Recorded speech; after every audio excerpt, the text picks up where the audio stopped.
Rudal Ukraina berjatuhan di Rusia. Ukraina telah meluncurkan badai rudal yang begitu besar hingga menutupi matahari di Rusia. Pangkalan-pangkalan terbakar.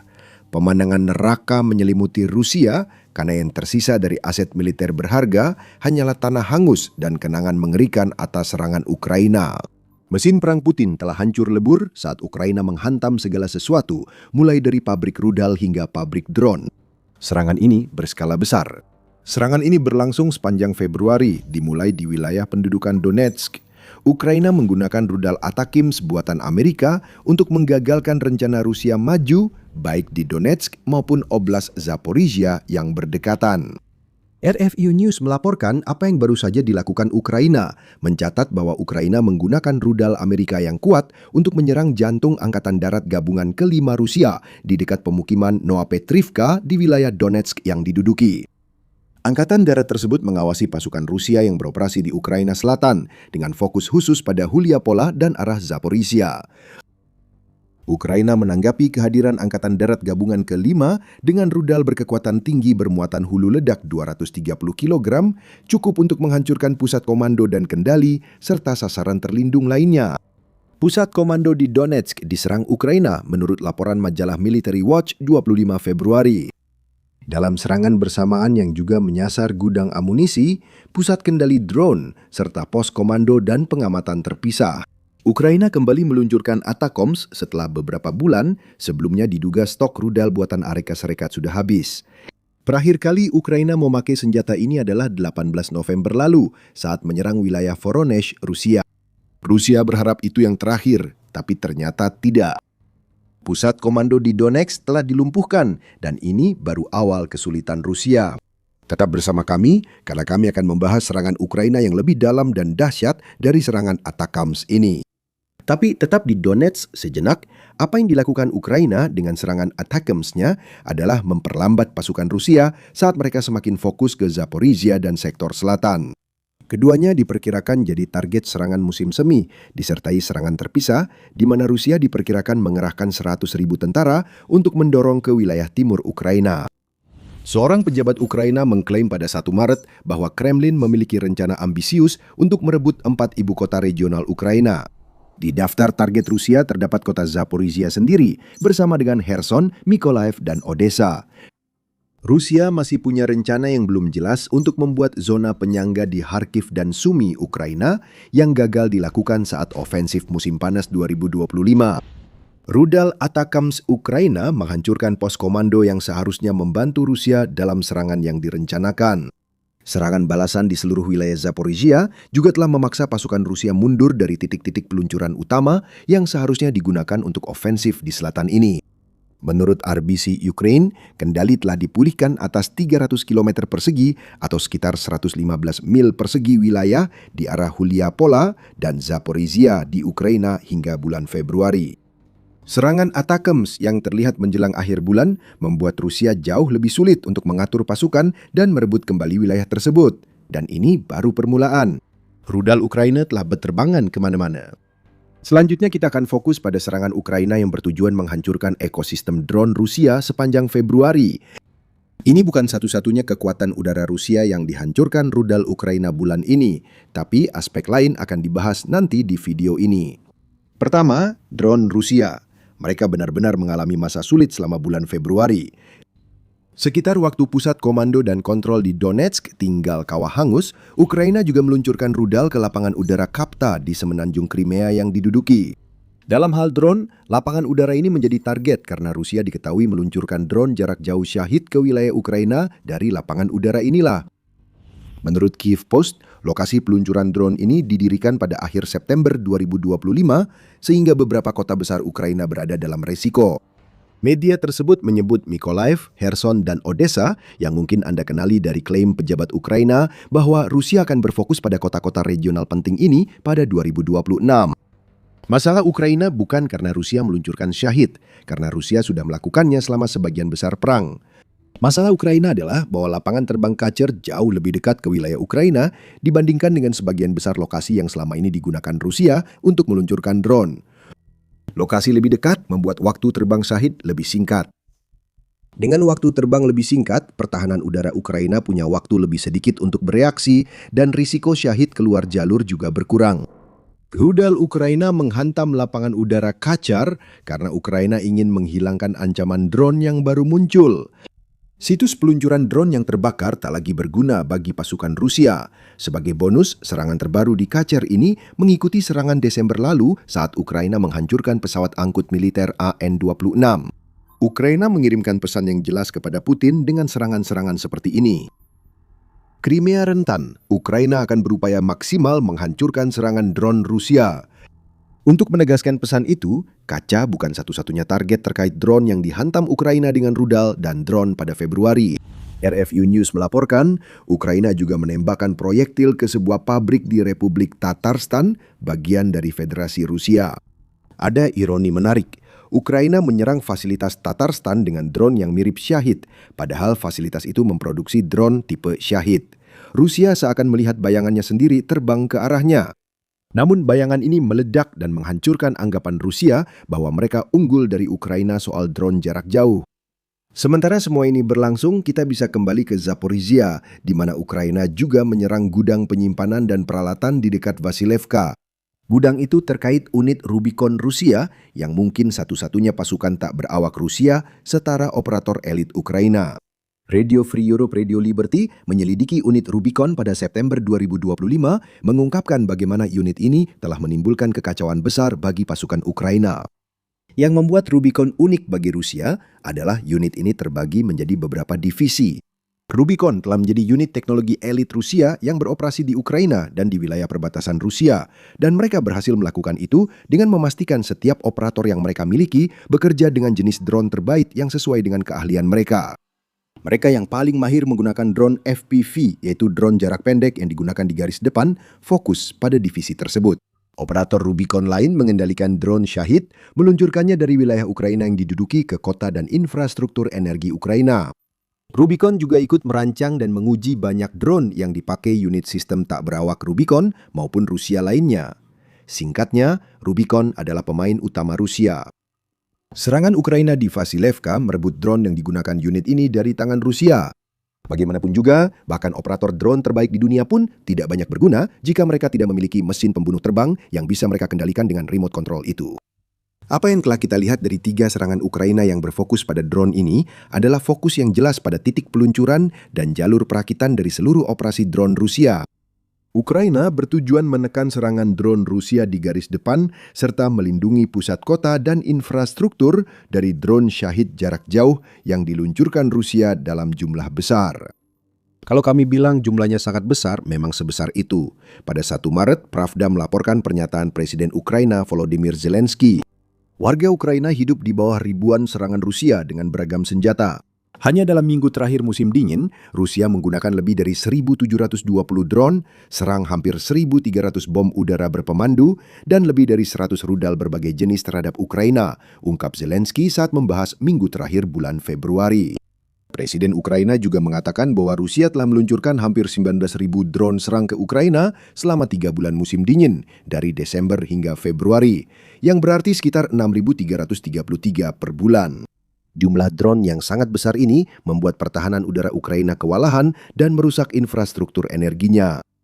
Ketika Ukraina melancarkan serangan misil besar-besaran pada bulan Februari, menghancurkan kemampuan Rusia untuk meluncurkan drone dalam jumlah besar seperti itu menjadi salah satu prioritas utamanya. Begitu juga dengan misil-misil milik Rusia sendiri yang sudah kami sebutkan sebelumnya di video ini. Kami akan segera ungkap upaya Ukraina merusak strategi misil Rusia. Tapi sebelum itu, ini adalah pengingat singkat bahwa Anda sedang menonton The Military Show. Jika Anda belum berlangganan, sekarang adalah waktu yang tepat untuk menekan tombol itu agar Anda tetap terdepan. Selanjutnya, kita menuju pabrik Votkinsk yang terletak di Republik Udmurt, sekitar 1.400 km atau 870 mil dari Ukraina. Putin mengira bahwa pabrik itu akan aman. Tidak peduli seberapa baik Ukraina mempertahankan diri di wilayahnya sendiri, mereka tidak akan pernah memiliki jenis senjata seperti itu, yang tidak hanya bisa menempuh jarak hampir 900 mil untuk mencapai Votkinsk, tetapi juga tetap dapat menghantam langsung fasilitas yang memproduksi rudal balistik Iskander, rudal hipersonik Oreshnik, dan beberapa lagi proyektil mematikan yang telah diluncurkan Rusia ke Ukraina hampir sejak saat Putin memulai invasi brutalnya. Putin salah. Ukraina punya Flamingo. Menjelang akhir Februari, gabungan teknologi drone dan rudal kuat mulai terbang. 870 mil bukan apa-apa bagi senjata yang memiliki jangkauan 3.000 km atau 1.864 mil. Dan begitu rudal Flamingo milik Ukraina tiba di pabrik Votkinsk, rudal itu menghantam dengan kedahsyatan luar biasa yang hanya bisa diberikan oleh senjata dengan hulu ledak seberat 1.150 kg atau lebih dari 2.530 pon. Votkinsk tidak punya peluang. Laporan menyebut serangan rudal Ukraina menghancurkan bengkel yang memproses bagian logam untuk beberapa rudal balistik dan hipersonik berbahaya Rusia. Dalam laporan langsung tentang serangan Ukraina di Votkinsk pada 21 Februari, BBC membagikan citra satelit yang menunjukkan kerusakan besar pada fasilitas itu. Kami melihat lubang besar di atap bengkel target Ukraina, menandakan Flamingo berhasil menembus dan meledakkan hulu ledak besar di fasilitas yang dibuat agar Rusia mendapat pasokan rudal stabil. Masih ada lagi serangan yang dilakukan Ukraina selama bulan Februari yang akan kita bahas sebentar lagi. Namun serangan terhadap Votkinsk ini mungkin adalah yang paling penting dari semuanya. Seburuk apapun serangan drone Rusia, sebenarnya rudal-rudal Rusia lah yang bertanggung jawab atas sebagian besar kerusakan akibat serangan udara yang dilancarkan Rusia ke Ukraina. Pada Januari, Rusia melancarkan serangan rudal malam ke Ukraina, termasuk rudal hipersonik Oreshnik. Ini menandai baru kedua kalinya Rusia menggunakan rudal mengerikannya yang mampu melaju dengan kecepatan lebih dari 13.000 km atau 8.000 mil per jam. Dan ini menjadi pengingat yang menghancurkan bahwa meskipun Rusia memiliki banyak kekurangan dan kesalahan strategi di Ukraina, Rusia masih memiliki rudal yang sangat kuat dan bisa menyebabkan banyak kerusakan. Rusia juga meningkatkan serangan rudal ke Ukraina. Dalam pernyataan yang sama saat mengungkap jumlah drone Rusia ke Ukraina selama musim dingin, Zelensky juga menyebut Rusia telah menembakkan 738 rudal ke Ukraina. Itu berarti sekitar 246 rudal per bulan atau rata-rata sekitar 8 per hari. Situasinya tampaknya semakin buruk di Februari. Pada 1 Maret, Moscow Times melaporkan Rusia menembakkan lebih banyak rudal ke Ukraina pada Februari dibanding bulan lain selama 3 tahun invasi. Ukraina menghadapi peningkatan serangan rudal sebesar 113% dibandingkan 135 rudal yang diluncurkan Rusia pada Januari, menandakan Rusia menghabiskan persediaan untuk kampanye udara Shokuna guna melumpuhkan Ukraina. Dalam konteks itu, serangan Ukraina ke Votkinsk makin penting. Jika Rusia tidak dapat memproduksi lebih banyak rudal yang digunakannya pada Februari, strategi rudalnya harus melambat. Alternatif bagi Putin adalah menghabiskan stok rudal negaranya hingga habis sebelum Votkinsk kembali beroperasi. Tentu saja, Ukraina juga akan memantau pekerjaan perbaikan di Votkinsk. Kami tak akan heran jika Flamingo terbang lagi saat Rusia hampir memperbaiki kerusakan akibat Ukraina di fasilitas itu. Badai rudal Ukraina diluncurkan terhadap kemampuan drone, rudal, dan komando Rusia. Bagi banyak negara itu sudah cukup. Mesin perang Rusia mulai goyah akibat serangan-serangan tersebut. Namun, bagi Ukraina, tidak ada istilah terlalu banyak serangan terhadap negara yang mencoba merebut kedaulatannya. Pada Februari, Ukraina meluncurkan lebih banyak rudal dan drone ke target strategis di Rusia dan wilayah pendudukan. Jadi, mari kita akhiri dengan rangkuman semua pencapaian lain yang diraih Ukraina di penghujung bulan itu. Pertama, wilayah Saransk di Rusia menjadi sasaran senjata jarak jauh Ukraina. Di sana, Ukraina menghantam sebuah pabrik yang memasok elektronik daya yang digunakan dalam beberapa sistem militer Rusia. Pabrik Cheboksary Progress kembali terbakar setelah serangan Ukraina sebelumnya yang menghentikan operasinya. Kerusakan terjadi dan warga membagikan gambar di media sosial yang memperlihatkan asap hitam tebal membubung dari pabrik akibat serangan Ukraina. Di Perm, Ukraina kembali menyerang. Kali ini targetnya pabrik kimia Metafrax yang terkena serangan hingga memicu beberapa ledakan, berpotensi merusak bahan kimia untuk pembuatan rudal Rusia. Di antaranya metanol, heksamin, formalin, resin sintetis, dan bahan kimia lain yang membantu Rusia membangun peralatan penting bagi tentaranya untuk maju di Ukraina. Serangan demi serangan pun terus terjadi. Ukraina juga menembakkan proyektil ke wilayah Micherinsk, Rusia, dan mengenai pabrik Progres lain. Fasilitas ini memproduksi sistem navigasi, giroskop, dan komponen lain, dan mudah menebak jenis senjata Rusia yang memerlukan komponen ini. Lebih banyak rudal Rusia berhasil ditembak jatuh akibat serangan ini. Hasil serupa juga terjadi akibat serangan Ukraina di Ryotkino, Rusia. Kali ini Ukraina berhasil menghancurkan fasilitas yang memproduksi komponen bahan bakar untuk rudal jelajah KH-55 dan KH-101 milik Rusia, yang keduanya sering digunakan dalam serangan rudal besar-besaran yang diluncurkan Rusia ke Ukraina. Kita mulai kehabisan napas, tapi Ukraina belum kehabisan serangan. Di Nevenomysk dan Voskressensk, Ukraina menyerang pabrik kimia yang memproduksi prekursor bahan peledak. Dan di Rostov-on-Don, Ukraina menyerang fasilitas industri M-Pils yang menyebabkan serangkaian kebakaran yang menyebar begitu luas hingga juga memengaruhi infrastruktur rel kereta api dan tangki penyimpanan minyak di fasilitas tersebut. Kita belum selesai. Pabrik Atlan Aero di Taganrog, produsen drone Orion Rusia dan sistem peperangan elektronik juga diserang. Pabrik elektronik dan material di Penza, Kazan, dan Yelets juga diserang drone dan rudal Ukraina. Terakhir, Ukraina juga memicu kebakaran di fasilitas perbaikan kapal Nizhny Novgorod dan pabrik karet sintetis Yefremov yang memproduksi polimer penting bagi bahan peledak dan bahan bakar roket padat Rusia. Saya butuh waktu sebentar untuk pulih setelah merangkum semuanya.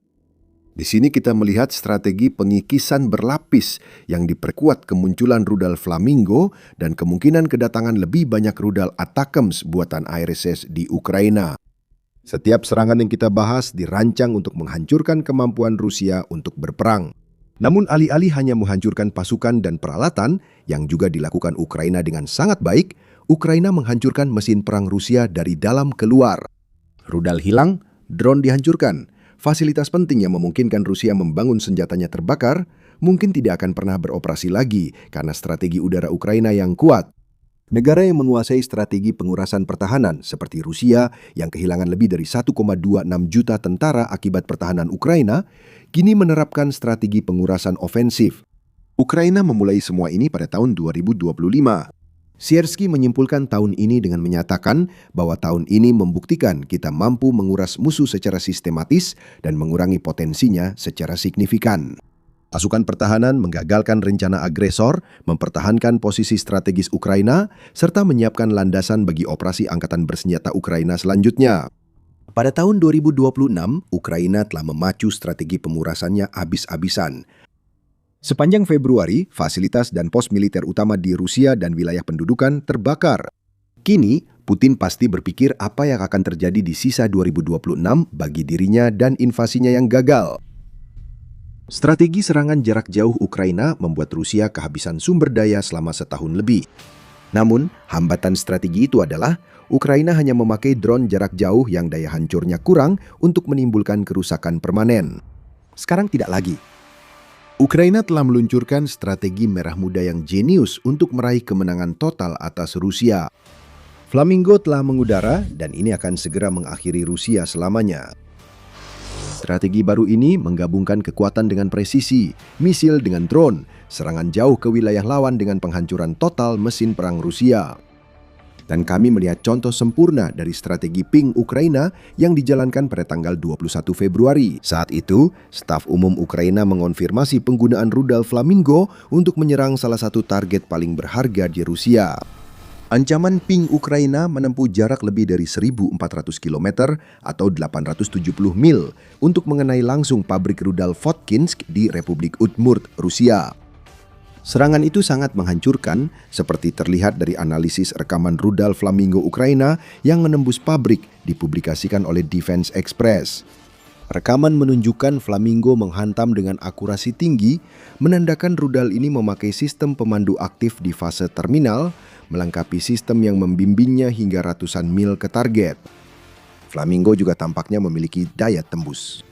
Rekaman tersebut menunjukkan salah satu rudal Ukraina menghantam dinding bengkel di Votkinsk, diikuti oleh 2 kilatan cahaya yang sangat jelas terlihat di sisi lain bangunan.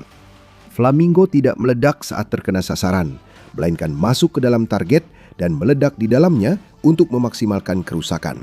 Gelombang ledakan menyebar ke seluruh bengkel menurut Defense Express dan kekuatannya cukup besar hingga merusak struktur internal serta menghancurkan fasilitas itu. Ini strategi ping baru yang sedang dijalankan. Sebuah ramalan kehancuran tentang apa yang akan terjadi pada Rusia yang akan kita bahas dalam beberapa menit lagi. Sebelumnya, serangan Ukraina lebih sukses dari yang diklaim Rusia.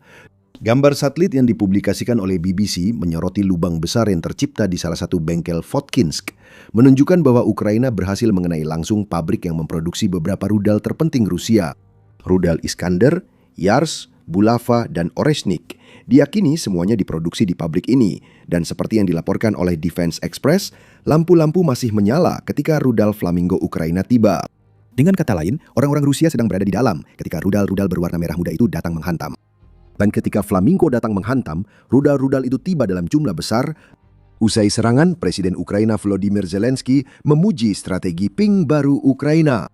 Menurut Pravda, Zelensky mengungkapkan bahwa setiap rudal yang dikirim Ukraina ke pabrik rudal utama Rusia tiba di Votkinsk.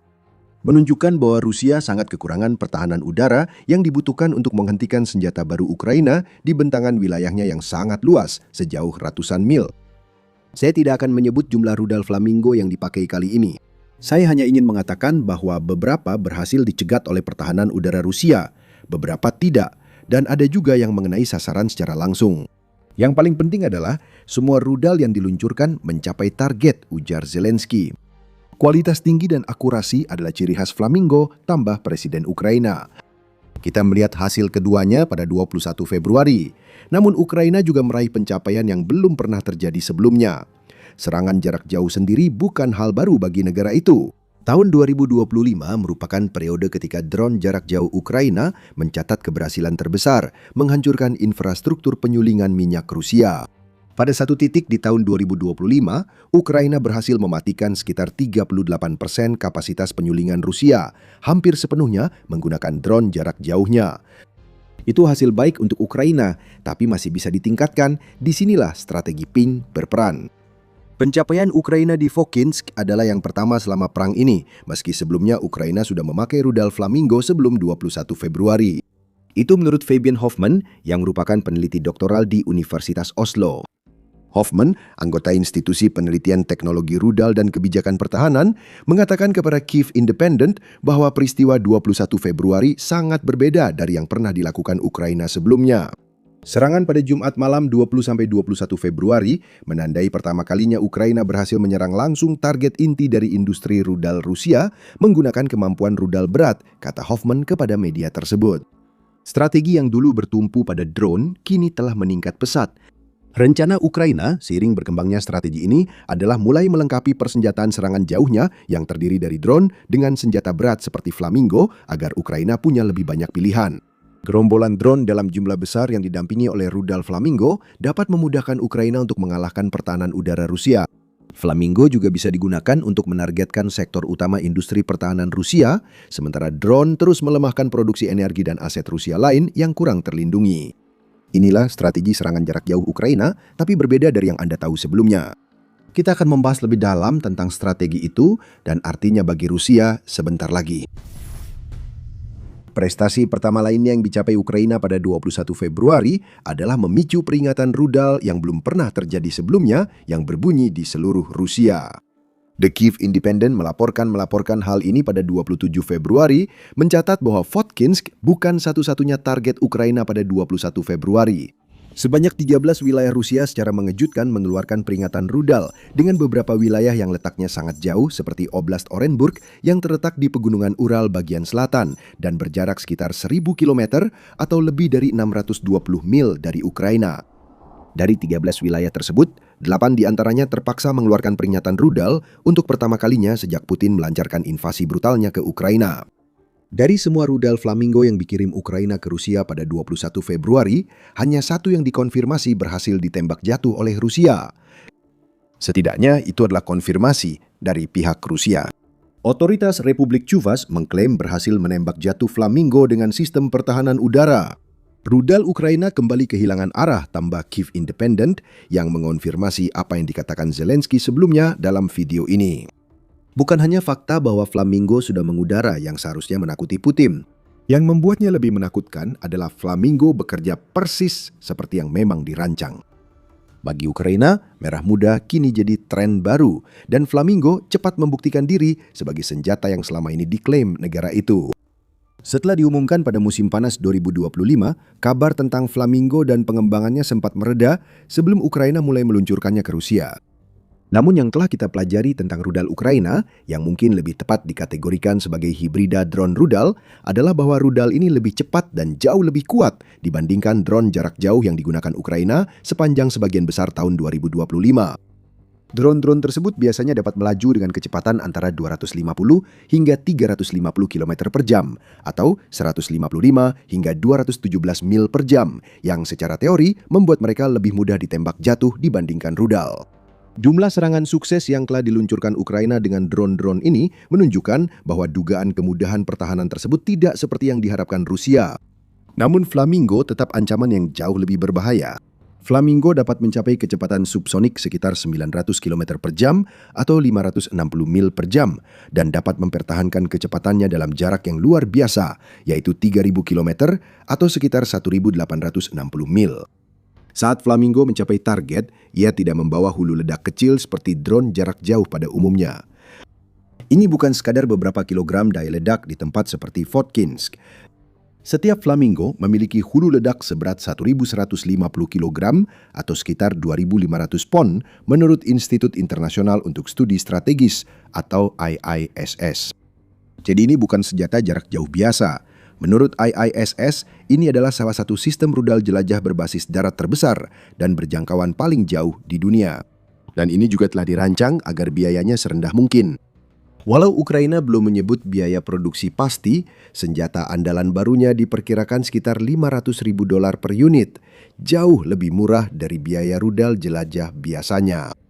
Misalnya, Tomahawk milik IceRec harganya sekitar $1,4 juta per unit atau lebih. Dan bahkan varian jarak terjauhnya masih sekitar 300 mil lebih pendek dari Flamingo. Ini jelas pernyataan yang sangat meremehkan.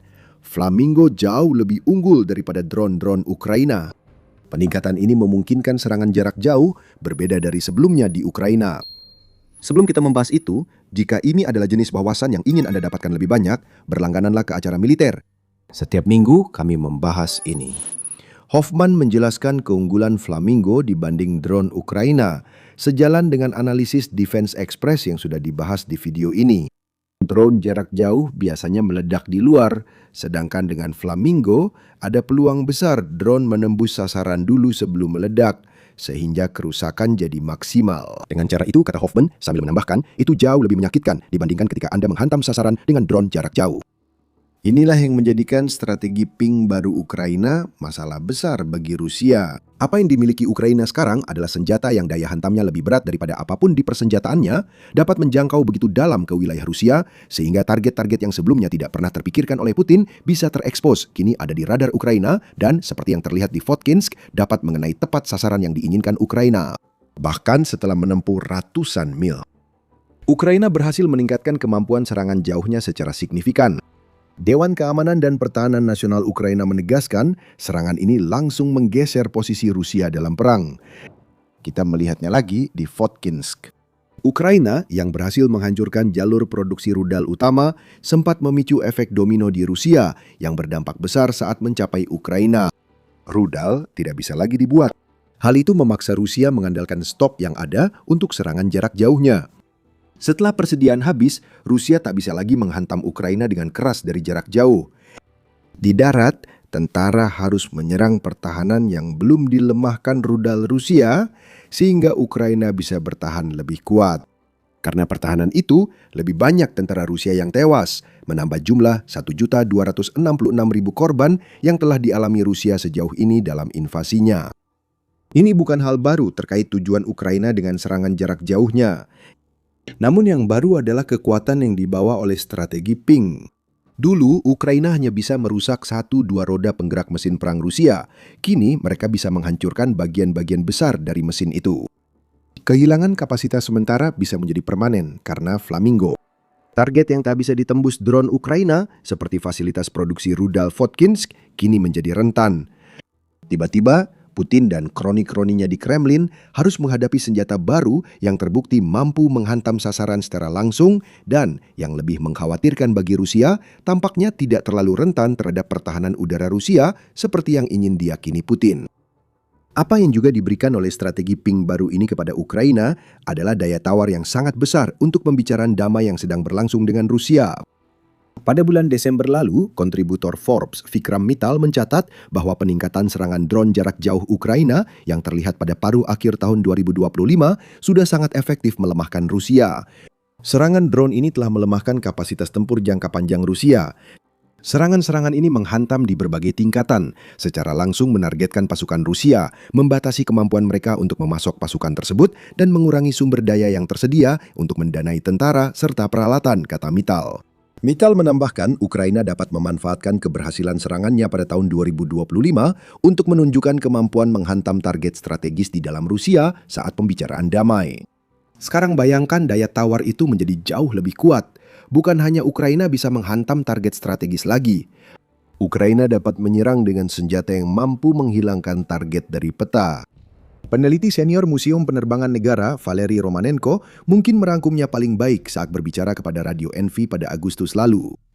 Artinya, jika senjata itu menyerang fasilitas industri militer Rusia, yakni pabrik yang memproduksi senjata untuk digunakan melawan Ukraina, dua serangan langsung dapat membuat pabrik senjata tersebut tidak beroperasi setidaknya 1 tahun. Serangan itu akan menciptakan kawah berdiameter sekitar 20 meter, kata Romanenko, menambahkan bahwa ini membuat kita setara dengan Rusia. Romanenko juga menambahkan bahwa meningkatnya strategi merah muda Ukraina berarti sekitar 90% kompleks industri militer Rusia sekarang berada dalam jangkauan Ukraina. Dengan peningkatan lebih lanjut, Flamingo dapat menjadi kunci menghancurkan 10% target tersisa, termasuk pabrik manufaktur jet tempur Su-34 yang digunakan Rusia untuk menghujani Ukraina dengan misilnya sendiri. Sebagai catatan tambahan, Romanenko juga memetakan bagaimana Ukraina bisa menyerang Votkinsk selama wawancaranya pada bulan Agustus. Sekitar 6 bulan kemudian, Flamingo membuktikan apa yang dikatakan para ahli penerbangan. Ini arti strategi merah muda secara teori. Ukraina dapat menunjukkan Flamingo dan berkata, inilah senjata yang tak pernah terpikirkan Putin dan mampu menurunkan kemampuan tempur Rusia dengan cara baru. Kerusakan yang sudah berarti pada mesin perang Rusia berubah menjadi penghancuran besar-besaran terhadap kemampuan tempur Putin. Dari sisi anggaran, serangan berat menyebabkan lebih banyak kerugian dan biaya perbaikan yang lebih tinggi. Namun, sisi praktis dari strategi merah muda juga perlu dipertimbangkan. Flamingo meski kuat bukan senjata sempurna. Senjata ini bisa ditembak jatuh, seperti ditunjukkan Rusia dan Zelensky usai serangan di Votkinsk. Fakta inilah yang mungkin akan segera membuat Ukraina meniru pendekatan Rusia dalam serangan jarak jauh, yaitu dengan mencoba membanjiri pertahanan udara menggunakan drone, sehingga rudal-rudal yang lebih mematikan dapat menembus pertahanan udara dan mengenai target mereka. Mittal membahas strategi ini yang sangat bergantung pada produksi jika Ukraina ingin berhasil. Kita akan bahas sebentar lagi. Mittal mencatat strategi gabungan rudal dan drone Rusia yang banyak digunakan pada paruh kedua 2025 merupakan salah satu taktik Rusia yang layak ditiru Ukraina karena keunggulannya. Mittal merujuk pada serangan 2 Oktober yang melibatkan 7 rudal balistik Iskandar, M7 rudal jelajah KH-5969 dan 21 rudal jelajah Iskandar. Semua rudal tersebut terbang ke Ukraina bersama 381 drone yang diluncurkan dari wilayah perbatasan, dengan hasil bahwa 78 drone dan 18 rudal, termasuk semua rudal balistik Iskandar, mengenai target mereka. Mittal mengatakan serangan ini menunjukkan Rusia kini memakai strategi drone dan rudal yang disesuaikan, meluncurkan serangan lebih sedikit namun lebih besar dan terkoordinasi ke Ukraina. Dengan menggabungkan serangan ini yang terjadi beberapa kali sebulan dan serangan drone harian dari Rusia, pertahanan udara Ukraina kewalahan sehingga rudal terkuat Rusia bisa menembus. Strategi ini telah dipakai Rusia untuk menciptakan kekacauan di kota dan infrastruktur Ukraina.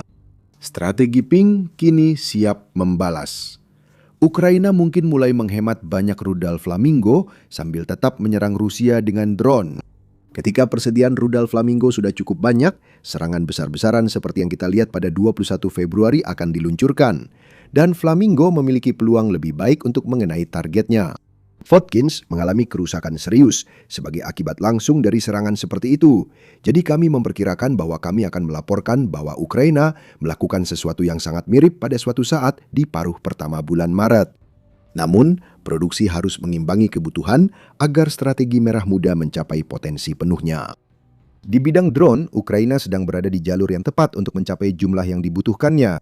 Zelensky menyatakan Ukraina telah membangun minimal 30.000 drone jarak jauh pada 2025, sehingga diperkirakan jumlahnya sama atau lebih pada 2026. 30.000 drone per tahun berarti sekitar 2.500 drone per bulan. Meski belum setara produksi bulanan drone Rusia, jumlah itu sudah cukup untuk membanjiri pertahanan udara di lokasi strategis yang jadi target serangan Ukraina dengan Flamingo. Hoffman menyoroti tantangan produksi Ukraina. Dari sudut pandang Ukraina, idealnya Anda ingin meningkatkan jumlah drone jarak jauh dan juga melengkapi persenjataan ini dengan rudal berat seperti Flamingo, Long Neptune, dan Sapsan, katanya kepada Kyiv Independent. Jika produksi drone jarak jauh naik, Ukraina harus memastikan cukup rudal Flamingo tersedia agar strategi ping berjalan. Saat ini kita tidak bisa memastikan bahwa hal ini sedang terjadi. Agustus lalu, juru bicara baru Ukraina menyatakan Ukraina menargetkan produksi 50 rudal Flamingo per bulan, yang berarti biaya bulanan sekitar $25 juta. Pada November, produsen rudal Flamingo, Firepoint, mengaku memproduksi 3 proyektil per hari, hampir 2 kali target, namun biayanya juga jadi 2 kali lipat. Namun jika strategi Merah Muda ini adalah tentang membangun persediaan, seperti yang dilakukan Rusia dengan rudalnya, lalu meluncurkannya pada saat-saat tertentu ketika pertahanan udara Rusia kewalahan atau melemah, maka Ukraina berada di jalur yang benar dengan Flamingo. Bagaimanapun, 50 rudal Flamingo per bulan berarti 600 per tahun, mungkin lebih jika Firepoint memproduksi 3 per hari. Dan direncanakan untuk menawarkan paket produksi standar ke negara lain, yang akan membuatnya memproduksi rudal Flamingo dalam jumlah tertentu yang dibiayai oleh pembeli terkait, dengan setengah dari rudal tersebut tetap berada di Ukraina dan setengah lainnya dikirim ke pembeli, Panama. Jika rencana Ukraina berhasil, strategi Merah Muda bisa menentukan akhir perang. Rusia akan terbakar di lokasi yang dianggap Putin aman, dan setiap rudal Flamingo yang tepat sasaran akan semakin melemahkan Rusia di Ukraina. Sebenarnya, tindakan Ukraina dengan Flamingo pada 21 Februari seharusnya tidak mengejutkan. Kalau masalah datang, biasanya datang bertubi-tubi, dan sekarang Putin sedang kena habis-habisan. Minggu yang buruk baru saja menjadi lebih buruk bagi Presiden Rusia, karena Ukraina baru saja menunjukkan kepadanya bahwa tidak ada tempat di Rusia yang aman dari persenjataan jarak jauh Ukraina. Mesin perang dibongkar, Ukraina berhasil menyerang jantungnya dan mencatat sejarah dengan melakukan dalam hitungan jam apa yang gagal dilakukan Eropa selama bertahun-tahun. Kemajuan Rusia terhenti karena progres telah diserang. Secara khusus, Ukraina melakukan serangan bersejarah terhadap pabrik pertahanan Micherinsky Zavod Progress pada malam 12 Februari yang menyebabkan kebakaran besar dan asap tebal membubung dari area fasilitas tersebut. Pasukan Rusia tak mampu menghentikannya. United 24 Media melaporkan para tentara terpaksa memakai senjata ringan untuk menghentikan proyektil Ukraina, kemungkinan karena tidak adanya pertahanan udara di pabrik vital bagi upaya perang Rusia. Kami akan menjelaskan caranya sebentar lagi. Pertama, yang kami ketahui tentang serangan Ukraina adalah bahwa itu terjadi di wilayah Tambov, Rusia, yang berjarak sekitar 480 km atau hampir 300 mil tenggara dari Oblast Moskow. Wilayah ini punya rel kereta api luas, tapi logistik Rusia bukan target Ukraina pada malam 12 Februari. Sasaran serangan adalah pabrik penting bagi penerbangan militer Rusia dan kemampuan negara memproduksi rudal yang digunakan menyerang kota dan infrastruktur energi Ukraina. Otoritas Rusia mengklaim berhasil menahan serangan UAV besar menurut New Sky. Meskipun tampaknya tidak ada penangkisan. Serangkaian ledakan mengguncang pabrik Progress saat drone serang jarak jauh Ukraina berhasil mengenai sasaran secara langsung, menciptakan situasi di mana gubernur wilayah Tambov, Yevgeny Pievishov, terpaksa mengakui bahwa serangan tersebut memang terjadi. Tentu saja, dia mengeluarkan alasan lama tentang puing-puing drone, meskipun dia tidak menggunakan kata-kata spesifik itu saat dia mengklaim bahwa drone-drone tersebut ditembak jatuh di atas zona industri tempat kebakaran terjadi. Pertahanan udara Rusia gagal, drone Ukraina sukses mengenai targetnya.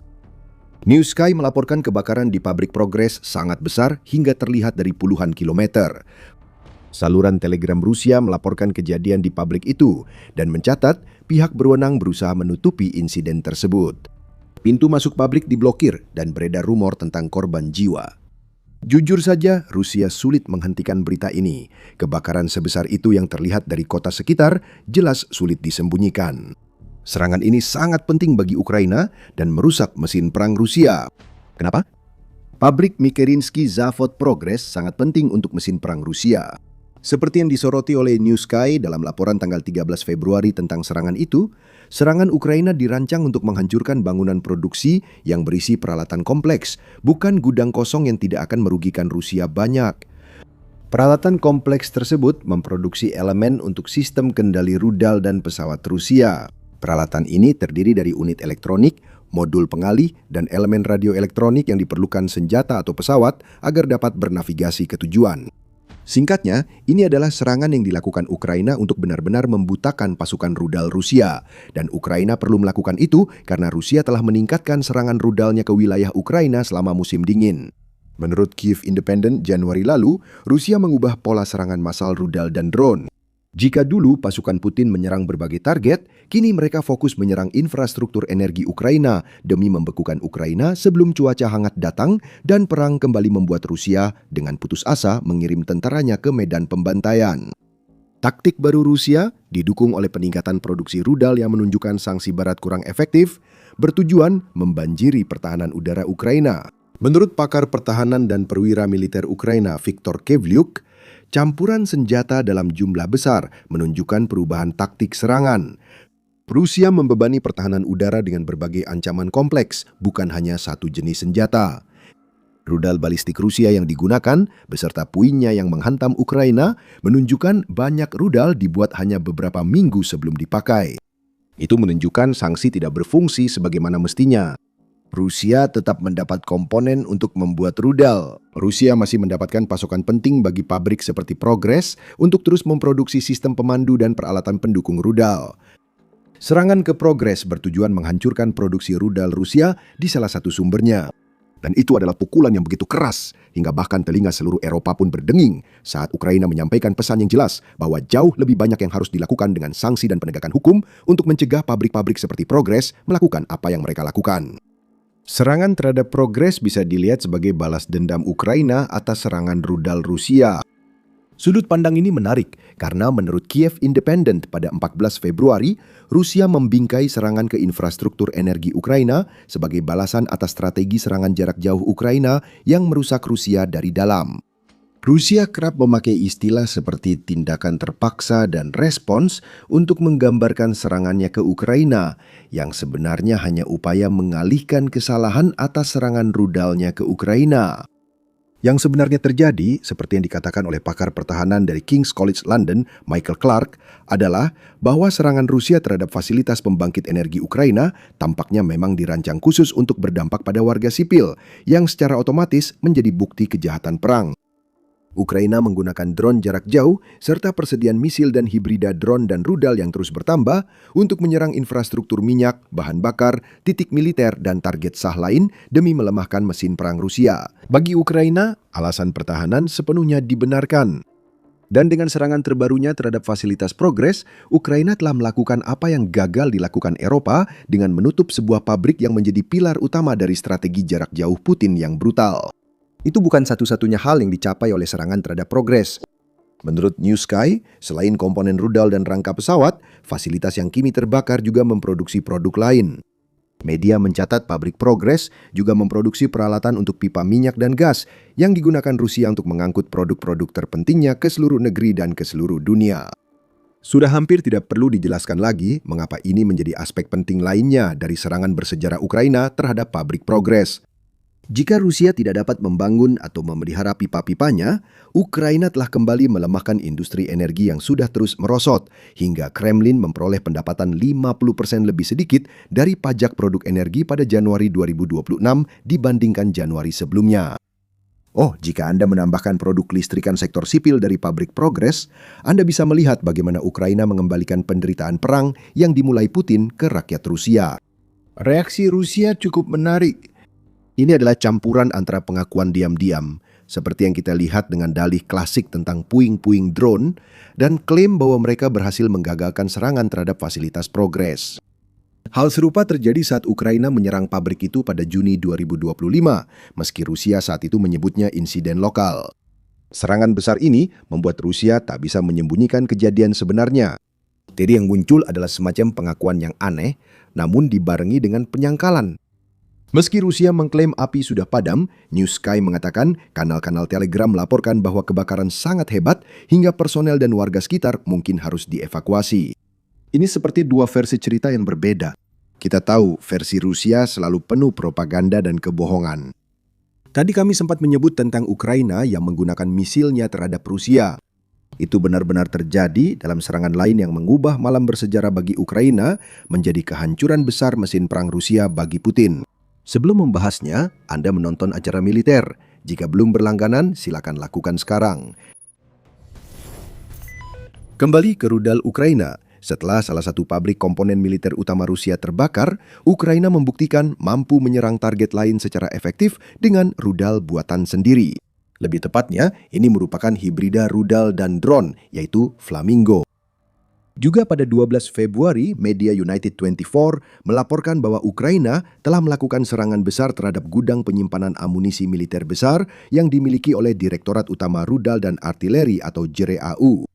Serangan ganda yang spektakuler ini sekali lagi membuat proyektil Ukraina meluncur ke Rusia saat rudal Flamingo terbang dan menuju wilayah Volgograd untuk menghancurkan fasilitas Grau di dekat pemukiman Koltuban. Tempat ini dianggap sebagai salah satu gudang amunisi, bahan peledak, dan rudal terbesar Rusia yang digunakan militer Rusia di Ukraina. Pasukan pertahanan Ukraina mengungkapkan bahwa mereka berhasil melakukannya dalam sebuah pernyataan yang dipublikasikan di Telegram, di mana mereka mengatakan, ledakan dahsyat tercatat di wilayah fasilitas tersebut dengan detonasi sekunder berikutnya. Kerusakan total masih dinilai, namun kita menyaksikan keberhasilan lain penggunaan Flamingo terhadap target militer Rusia. Ini adalah senjata yang seharusnya tidak pernah ada. Putin percaya bahwa Ukraina akan runtuh di bawah kekuatan Rusia jauh sebelum mereka mengembangkan rudal atau hibrida rudal drone apapun yang bisa menjadi ancaman serius bagi Rusia. Sekarang fasilitas Grau telah hancur. Rudal-rudal yang diluncurkan Rusia ke Ukraina justru meledak di darat dan memperparah kehancuran itu. Seolah minggu ini tak bisa lebih buruk bagi Rusia, ini salah satu dari beberapa serangan Ukraina yang berhasil dalam sehari terhadap mesin perang Rusia. Juga di Volgograd, Ukraina menyerang pabrik kilang minyak Elua VT1, menghancurkan infrastruktur dan elemen AVT3 menurut staf umum Ukraina. Di wilayah Zaporizhia yang diduduki, Ukraina juga berhasil menghancurkan sebuah gudang yang dipenuhi amunisi yang digunakan tentara Rusia di Ukraina setiap hari. Reaksi Rusia terhadap hal ini sudah dapat diprediksi. Gubernur Volgograd Andrei Bocharov mengakui terjadi kebakaran di fasilitas Kementerian Pertahanan Rusia dengan kerusakan parah hingga memaksa evakuasi darurat. Tentu saja tidak disebutkan fasilitas apa itu, tetapi rekaman ledakan dan kebakaran yang dibagikan ke X oleh Noel Reports membuatnya cukup jelas. Saluran pemantauan melaporkan ledakan besar dan suara pertahanan udara, menandakan Ukraina menargetkan sesuatu yang berharga dan, jika dapat dipercaya, berhasil mengenai sasaran. Tentu saja, Bocharov juga mengklaim bahwa Rusia telah berhasil menangkis ancaman yang datang. Kata-kata itu terdengar lagi, bahkan saat fasilitas yang diancam itu terbakar. Pada titik ini, kami tidak yakin apakah otoritas Rusia tahu arti kata menangkis. Kamu menggunakan kata itu ketika pertahanan udara benar-benar berhasil menghentikan serangan, Bocharov, bukan ketika sebuah fasilitas terkena serangan begitu parah hingga amunisi di dalamnya juga mulai meledak. Kementerian Pertahanan Rusia tetap bungkam soal serangan di Volgograd, menurut United 24 Media. Mereka menyatakan pertahanan udara menembak jatuh 106 drone Ukraina saat serangan malam itu, termasuk 1 di Volgograd dan 13 di Tambov.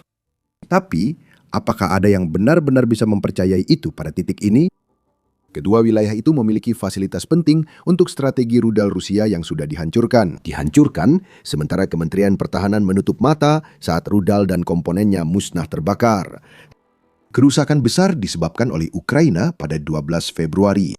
Kerusakan parah yang menghancurkan inti mesin perang Rusia. Kami akan segera menjelaskan mengapa serangan hibrida drone misil Flamingo ini sangat penting. Namun sebelumnya, mari fokus pada target utama serangan Ukraina, yaitu kemampuan rudal Rusia. Kita telah membahas bagaimana Rusia memakai rudal untuk menghancurkan infrastruktur energi Ukraina yang jelas bertujuan membunuh warga sipil secara tidak langsung, bukan menargetkan sasaran militer.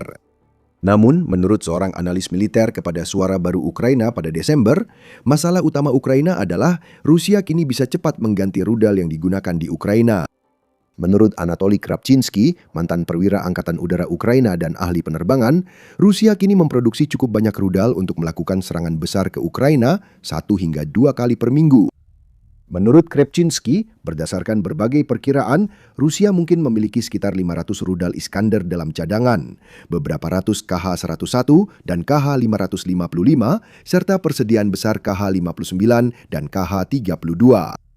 Dia bahkan memberikan angka spesifik, mencatat bahwa Rusia telah mampu membangun cadangan antara 300 hingga 350 rudal KH-101 dan KH-555 hingga 500 rudal balistik Iskander M, sekitar 250 hingga 300 rudal jelajah Iskander K, dan hingga 200 rudal kaliber. Secara keseluruhan, ini memberikan penyerang cadangan campuran yang besar yang memungkinkannya membentuk paket serangan yang kuat dan mempertahankan teror dengan intensitas tinggi, tambah Kravchinsky, sambil mencatat bahwa Rusia mengisi kembali rudalnya pada tingkat antara 120 hingga 150% dari penggunaannya. Dengan kata lain, untuk setiap 100 rudal yang digunakan Rusia di Ukraina, mereka membangun antara 120 hingga 150 rudal. Ini masalah yang seharusnya dicegah sanksi Barat agar produsen rudal Rusia tidak bisa membuatnya. Para produsen itu tidak terlalu terpengaruh, setidaknya belum sampai pada tingkat yang Ukraina butuhkan agar mereka benar-benar terdampak. Serangan bersejarah Ukraina punya tujuan jelas. Menghancurkan gudang di Volgograd membuat beberapa rudal Rusia tak bisa digunakan, tapi ini hanya berlaku sampai Rusia memindahkan lagi proyektil ke oblast itu. Serangan ke fasilitas progres lebih penting, sebab menghancurkan produksi rudal membuat Rusia tak bisa mengisi ulang stoknya. Ukraina berhasil melakukan hal yang gagal dicapai sanksi. Ukraina melanjutkan strategi serangan jarak jauh yang terbukti sangat efektif. Menurut New Sky, Ukraina selama beberapa tahun terakhir telah mengembangkan kemampuan jarak jauh untuk melakukan serangan seperti di Volgograd dan Tambov pada 12 Februari. Pembuatan Flamingo adalah contoh yang sempurna. Saat Putin memulai invasi, drone dipandang hanya sebagai hambatan kecil bagi kekuatan militer Rusia, tanpa banyak dampak untuk menghentikannya. Ukraina kini punya drone misil hibrida dengan daya tembak besar yang mampu menyerang target ratusan mil di dalam Rusia. Kemampuan jarak jauh ini memberikan 3 hal kepada Ukraina. Serangan seperti ini menjadi tantangan langsung bagi kedalaman strategis Rusia. Institut Intelijen dan Keamanan Bloomsbury mencatat hal ini usai operasi jaring laba-laba Ukraina, di mana mereka menghancurkan sejumlah besar armada pembom strategis Rusia dengan drone yang diselundupkan menggunakan truk. Serangan ini menjadi tantangan besar bagi doktrin strategis Rusia yang mengandalkan kemampuan mundur ke wilayah dalam saat diserang, kata institut tersebut. Rusia tak bisa lagi melakukannya karena Ukraina punya senjata yang bisa menyerang aset Rusia jauh di dalam wilayahnya, sehingga aset tersebut harus ditarik mundur agar tak terkena dampak dan tak lagi berpengaruh dalam perang. Menurut Forbes pada Desember, kemampuan Ukraina melakukan serangan seperti ini memberi daya tawar penting dalam perundingan damai. Putin mencoba menggambarkan perang Ukraina sebagai pertarungan di mana Ukraina berada di ambang kehancuran dan hanya tinggal menunggu waktu sebelum tentara Rusia menyapu bersih. Selama 4 tahun, dia terus mengatakan hal seperti itu. Setiap kali Ukraina menghancurkan fasilitas produksi rudal atau gudang, itu mengingatkan bahwa tipu daya Putin muncul dari keputusasaan setelah strategi serangan jarak jauh membuat perang kembali ke wilayahnya.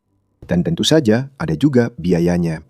Antara Januari dan Agustus 2025, serangan Ukraina menyebabkan kerugian senilai 74,1 miliar dolar pada Rusia, yang setara dengan 4,11% dari produk domestik bruto tahunan negara itu.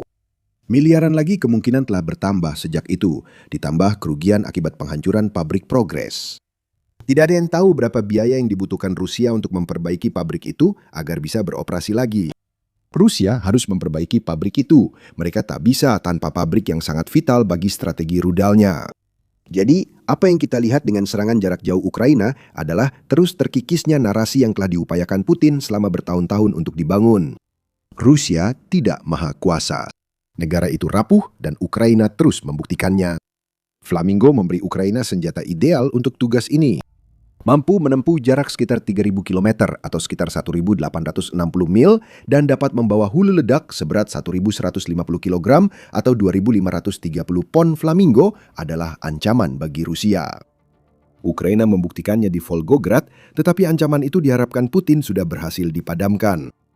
Awal Februari, muncul kabar Rusia dalam kasus langka serangan berbasis intelijen berhasil menghancurkan jalur produksi rudal Flamingo. Namun Putin tak lama merayakan kemenangan. Presiden Ukraina Volodymyr Zelensky di Munich mengatakan satu jalur produksi besar hancur akibat serangan rudal, tapi ia sudah bisa membahasnya. Sudah dipindahkan dan produksi berjalan lagi. Tidak ada yang bisa hentikan Flamingo. Serangan berulang terhadap aset Rusia di Volgograd dan serangan Januari di lapangan uji Kapustin Yar, tempat Rusia meluncurkan rudal hipersonik Oreshnik, membuktikan hal ini. Dan saat Flamingo terus terbang, setelah Rusia gagal memotong sayapnya, kompleks industri militer Rusia sedang dicekik. Fakta sederhananya adalah, Rusia tidak bisa terus melakukan apa yang dilakukannya di Ukraina jika mereka kehilangan fasilitas seperti pabrik progres. Rusia membutuhkan rudal dan rangka pesawat yang berfungsi.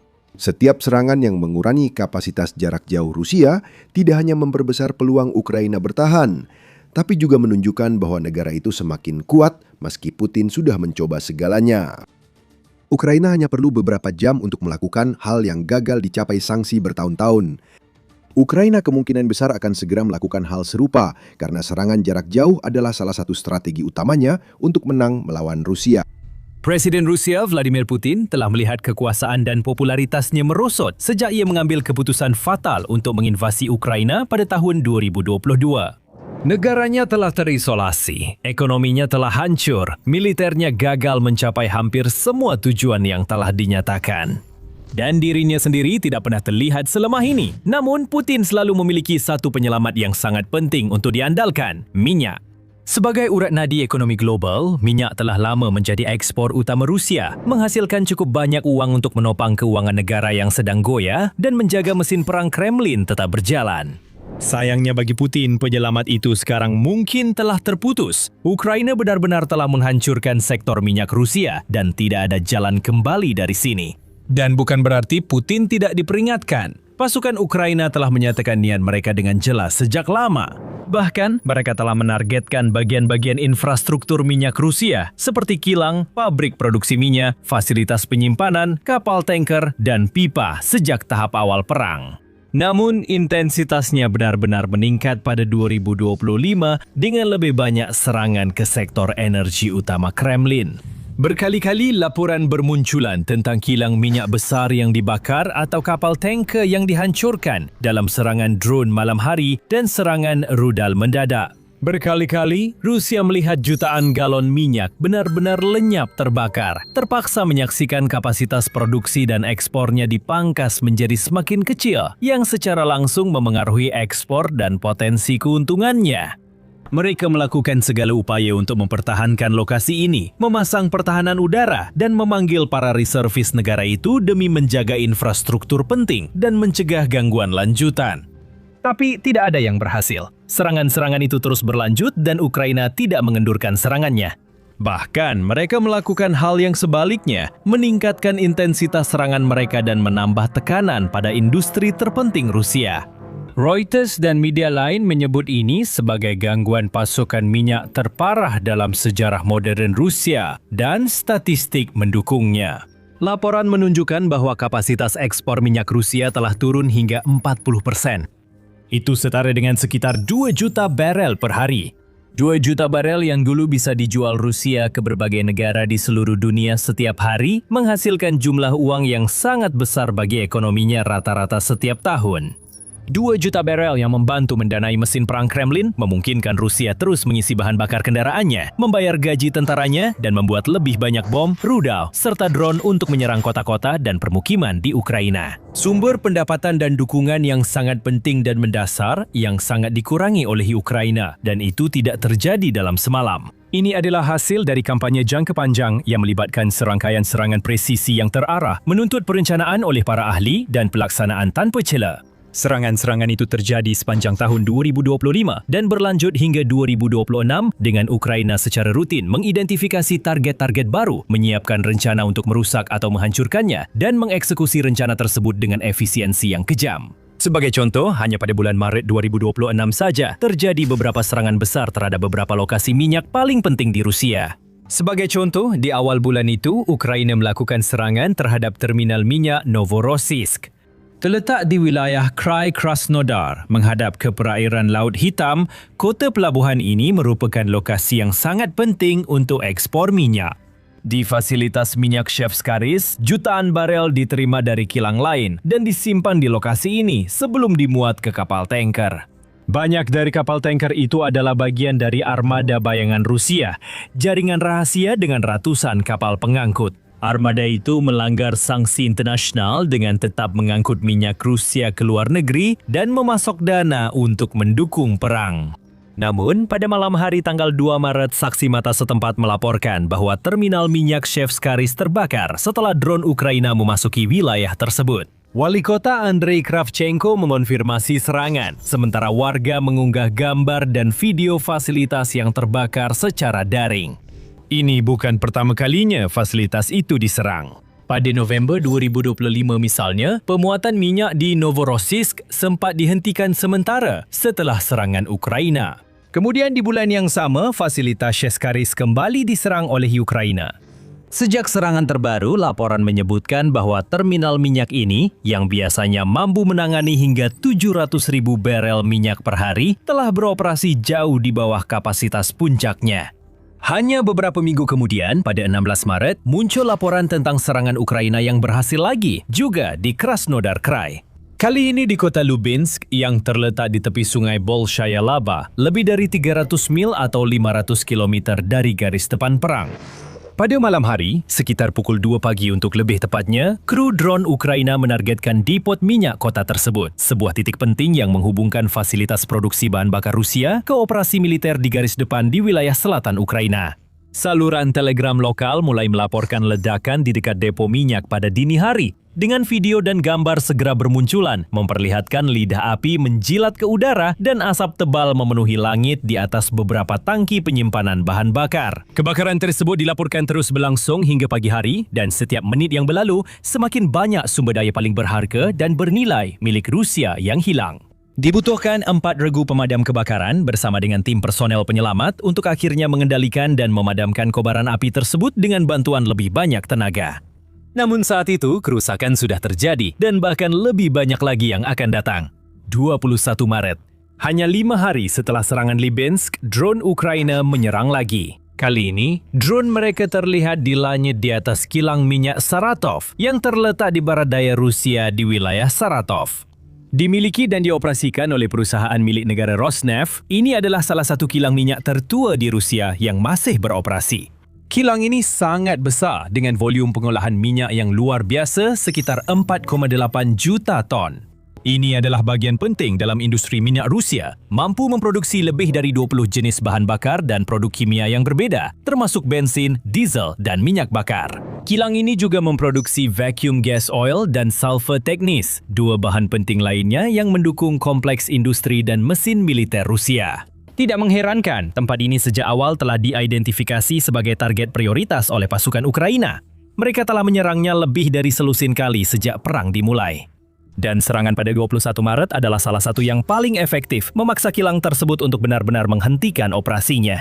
Menurut saluran Telegram Astra yang mengutip sumber resmi dari Kementerian Situasi Darurat Rusia, unit pemprosesan minyak sekunder dan tangki penyimpanan vertikal besar rusak dalam serangan tersebut.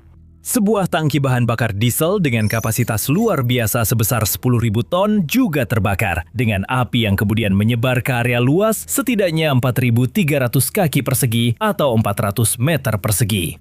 Selain itu, puing-puing dari drone juga jatuh ke pembangkit listrik tenaga termal terdekat menyebabkan kerusakan tambahan. Semua ini adalah hasil kerja keras dan persiapan matang dari tim perang drone Ukraina yang terdepan di dunia, termasuk Pusat Terpisah ke-1 Brigade Burung Majar ke-414 dan Resimen Serbu ke-413 yang berkoordinasi dengan tim-tim pasukan pertahanan Ukraina lainnya. Rosneft telah melihat fasilitasnya seperti kilang Saratov rusak begitu parah dan begitu sering sehingga mereka sangat berusaha mencari cara baru untuk melindunginya. Namun apapun yang mereka lakukan, itu tidak berhasil. Tidak ada yang tampaknya mampu menghentikan drone Ukraina yang tampaknya bisa menyerang di lokasi manapun kapan saja, bahkan di tempat-tempat yang berjarak ratusan mil ke dalam wilayah Rusia, di lokasi-lokasi yang seharusnya secara teori relatif aman. Dan yang terburuk masih akan datang bagi Rusia, karena beberapa minggu terakhir bulan Maret 2026 masih menyimpan beberapa serangan lagi. Serangan ini lebih besar dan menghancurkan dari sebelumnya, membuat industri minyak negara dalam posisi paling berbahaya dalam beberapa tahun. Sebelum membahas lebih jauh, Anda sedang menonton acara militer. Jika belum berlangganan, sekarang waktunya. Pada akhir Maret, Rusia sedang terhuyung-huyung. Bukan hanya pasukan daratnya yang terus kesulitan untuk membuat kemajuan besar, dengan satu tim penyerang demi tim penyerang lainnya dimusnahkan oleh para pembela Ukraina, tetapi infrastruktur minyaknya juga telah mengalami beberapa serangan yang melumpuhkan berkat drone-drone Kiev. Lalu terjadilah serangan terhadap terminal minyak Primorsk. Terletak di wilayah Leningrad, tidak terlalu jauh dari perbatasan antara Rusia dan Finlandia. Primorsk adalah pelabuhan Baltik Rusia terbesar kedua setelah Sankt Petersburg. Ini adalah lokasi yang sangat penting untuk ekspor minyak Rusia melintasi Laut Baltik, menangani puluhan juta barel minyak mentah dan produk minyak setiap tahunnya. Ini juga merupakan titik akhir dari sistem pipa Baltik, serta titik pusat untuk pengiriman armada bayangan Rusia. Banyak dari kapal tanker yang dimiliki secara pribadi ini secara rutin keluar masuk pelabuhan Primorsk, mengekspor minyak mentah Ural di luar jalur resmi, memberikan sumber pendapatan ilegal namun menguntungkan bagi Kremlin. Bahkan kerusakan kecil pada lokasi yang sangat penting seperti ini dapat berdampak serius pada pengiriman energi Rusia dan infrastruktur di sekitarnya. Namun Ukraina tidak berniat hanya menimbulkan kerusakan kecil. Ukraina ingin membakar pelabuhan itu, menyebabkan gangguan dan kehancuran sebesar mungkin. Jadi, pada malam tanggal 23 Maret, pasukan Kiev melancarkan serangan drone berskala besar dengan banyak drone yang menyerbu menuju Primorsk. Ini adalah bagian dari serangan yang jauh lebih besar, di mana pejabat Rusia dilaporkan menembak jatuh hampir 250 drone di beberapa wilayah, termasuk Leningrad, Kursk, Moskow, dan Belgorod. Meskipun ada pertahanan udara Rusia di daerah tersebut, beberapa drone Ukraina berhasil mencapai target mereka, memicu kebakaran besar di pusat ekspor minyak yang luas itu. Personel segera dievakuasi dan operasi dihentikan saat api menyebar, dengan kerusakan dilaporkan terjadi pada area tangki dan infrastruktur penanganan minyak. Gubernur wilayah tersebut, Alexander Drozdenko, mengonfirmasi bahwa sebuah drone telah menghantam tangki penyimpanan bahan bakar yang menyebabkan kebakaran itu terjadi. Petugas pemadam kebakaran dikerahkan, namun kesulitan mengendalikan api. Gambar di media sosial memperlihatkan asap hitam tebal membumbung di fasilitas itu selama beberapa hari setelah serangan. Gambar satelit mengonfirmasi setidaknya 4 tangki bahan bakar terbakar. Fasilitas itu akhirnya beroperasi lagi, meski dengan kapasitas jauh lebih kecil. Pada 25 Maret, drone kembali datang dan membakar pelabuhan minyak Rusia lainnya, Ust-Luga. Meskipun terletak sekitar 620 mil atau 1000 km dari perbatasan Ukraina, tim drone Kiev yang luar biasa berhasil mengirimkan kendaraan udara tak berawak mereka sampai ke pangkalan Laut Baltik di bagian barat laut wilayah Leningrad, Rusia. Gubernur Drozdenko sekali lagi terpaksa menjadi pembawa kabar buruk, memberitahu publik Rusia bahwa petugas pemadam kebakaran telah dipanggil untuk memadamkan kebakaran lainnya. Drozdenko berusaha meremehkan dampak serangan itu, namun laporan dan gambar di media sosial menunjukkan hal berbeda, dengan warga melaporkan minimal 10 ledakan di daerah itu.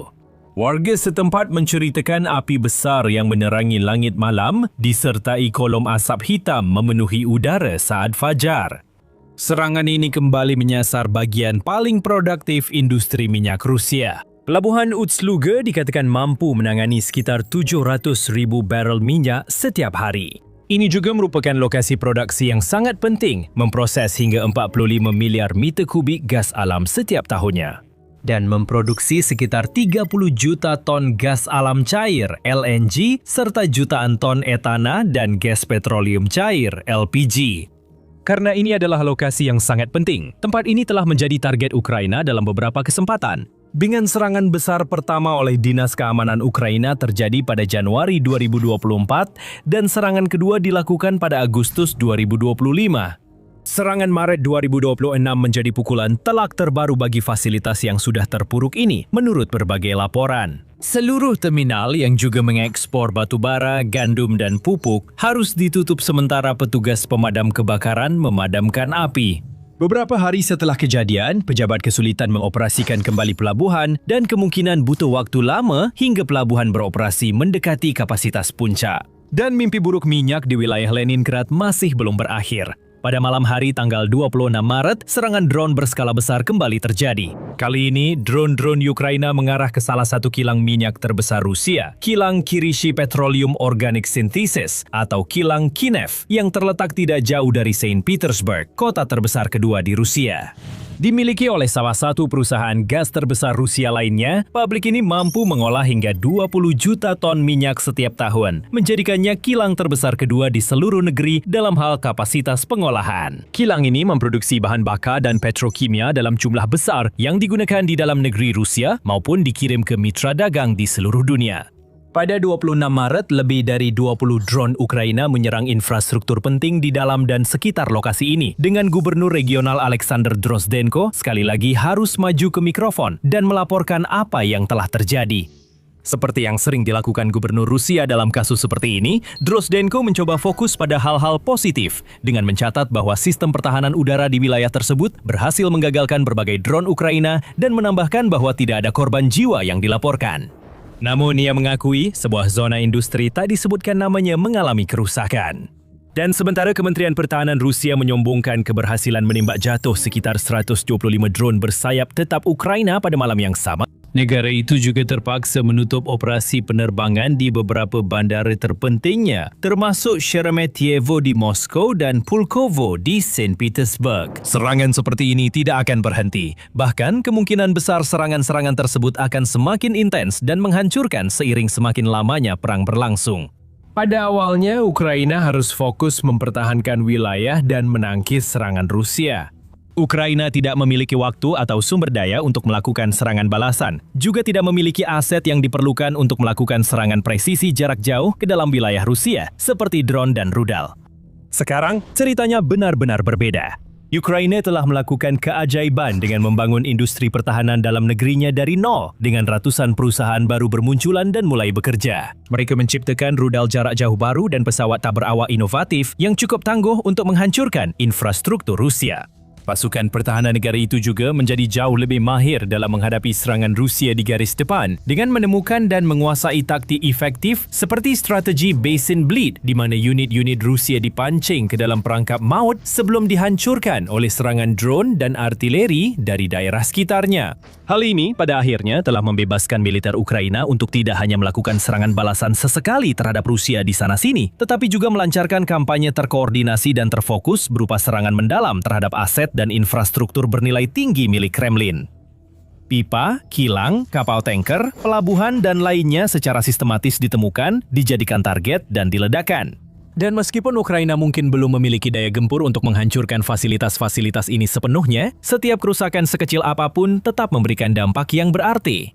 Setiap drone punya peran, setiap dampak penting, dan tiap kebakaran serta ledakan menimbulkan kerugian yang jadi kekhawatiran Rusia. Dan setiap kali salah satu fasilitas utama ini diserang, hampir selalu harus dihentikan sementara para pekerja dievakuasi, kebakaran dipadamkan, dan area yang rusak diperiksa serta diperbaiki. Di fasilitas sebesar ini, bahkan beberapa jam waktu henti saja bisa mengakibatkan kerugian jutaan dolar. Ketika Ukraina membuat beberapa kilang berhenti beroperasi beberapa hari, dampaknya sangat besar. Ini menghantam Putin dan kroni-kroninya di Kremlin, tepat di dompet mereka.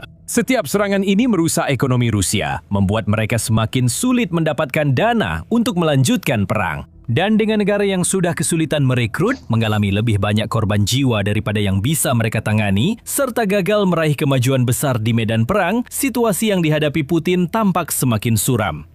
Dia terjebak dalam perang yang tidak mungkin dimenangkannya melawan lawan yang semakin kuat setiap harinya. Ekonomi negaranya hancur berantakan. Banyak sekutunya nyaris meninggalkannya.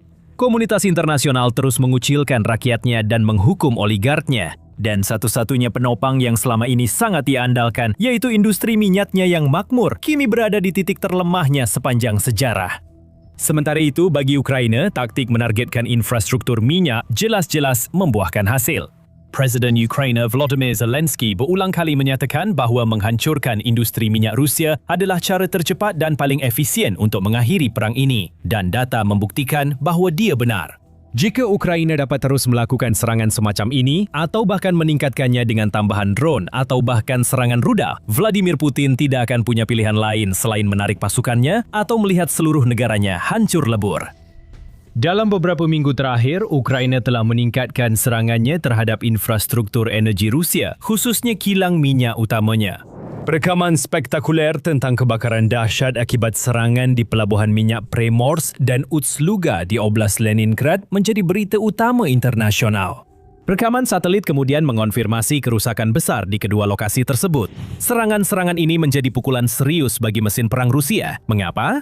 Menyerang ekspor minyak Rusia berarti menyerang militer mereka di titik terlemahnya, yaitu dompet mereka.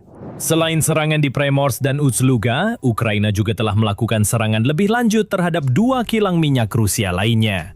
Kirishi Nefteyoksyntes atau KINEF yang terletak di kota Kirishi, Oblast Leningrad, dan Yaroslavl Nefteyorgsyntes atau Yanos yang berada di kota Yaroslavl di Oblast dengan nama yang sama. Serangan-serangan ini bisa menyebabkan militer Rusia terhenti, namun karena alasan mekanis sepenuhnya dan bukan alasan finansial.